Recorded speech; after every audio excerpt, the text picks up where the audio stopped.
আসসালামু আলাইকুম। আপনাদের জন্য নিয়ে এসেছি আজকে মজাদার ভেড়ার মাংস রেসিপি। আমি শুরুতে দিয়ে দিচ্ছি এখানে 1 কেজি ভেড়ার মাংসের মাঝে 1 কাপ পেঁয়াজ কুচি, তারপর দিয়ে দিচ্ছি 1 পিস জয়িত্রী, 1 টুকরো জয়ফল, 2টি তেজপাতা, তারপরে দিয়ে দিচ্ছি আপনাদের জন্য 1 টেবিল চামচ লবণ, 1 টেবিল চামচ মরিচের গুঁড়ো, তারপরে দিয়ে দিচ্ছি 1 টেবিল চামচ হলুদ গুঁড়ো, তারপরে দিয়ে দিচ্ছি 1 টেবিল চামচ জিরার গুঁড়ো, তারপরে দিয়ে দিচ্ছি 1/2 টেবিল চামচ ধনিয়ার গুঁড়ো, তারপর দিয়ে দেব 1/2 টেবিল চামচ গরম মশলা, তারপরে দিয়ে দিচ্ছি ব্ল্যাক পেপার সামান্য পরিমাণে, এটা তরকারির স্বাদ অনুযায়ী। তারপর দিয়ে দেব কয়েকটি এলাচ, দারচিনি এবং কয়েক টুকরো লং। তো তারপরে দিয়ে দিচ্ছি 1 টেবিল চামচ আদা রসুনের পেস্ট, তারপর 1 টেবিল চামচ দিয়ে দিচ্ছি টক দই। টক দই দেওয়ার পরে আমরা দিয়ে দেব 1 কাপ পরিমাণ তোল।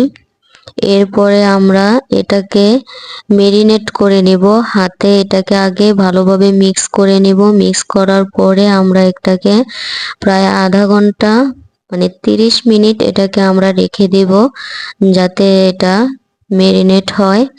তো এভাবে আমরা ভালোভাবে মিক্স করে রেখে দিয়েছিলাম।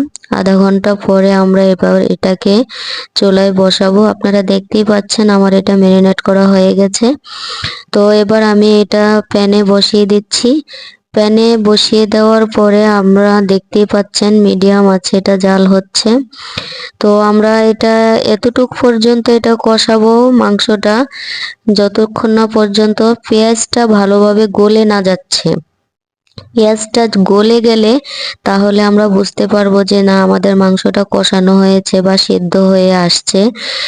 এরপরে আমরা এভাবে ভালোভাবে কষাবো। কষানো হলে আপনারা দেখতেই পাচ্ছেন আমার তরকারিটা খুবই ভালোভাবে কষানো হচ্ছে। তো আপনারাও এটা যেভাবে আমি যে মশলাগুলো উপকরণগুলো দিয়েছি খেতে খুবই ভালো লাগবে আশা করি। আপনারাও এভাবে ট্রাই করবেন। দেখতেই পাচ্ছেন আমার মানে তরকারিটা গোশটা অনেক ভালোভাবে কষানো হয়ে গেছে। আমি এখন এর সাথে ভালোভাবে মানে নেড়ে চেড়ে দেবো যাতে নিচে দিয়ে এটা ফ্রাই প্যানে না লেগে যায়। এরপর আমি এখানে দিয়ে দেব 2 কাপ পরিমাণ সেদ্ধ করা গরম পানি মানে ফুটন্ত পানি। তো পানিটা দেওয়ার পরে আমি এটা হালকা নেড়ে চেড়ে দেব। নেড়ে চেড়ে দেওয়ার পরে এটা আমি ঢেকে দেব। এরপরে আমি ঢেকে দিব।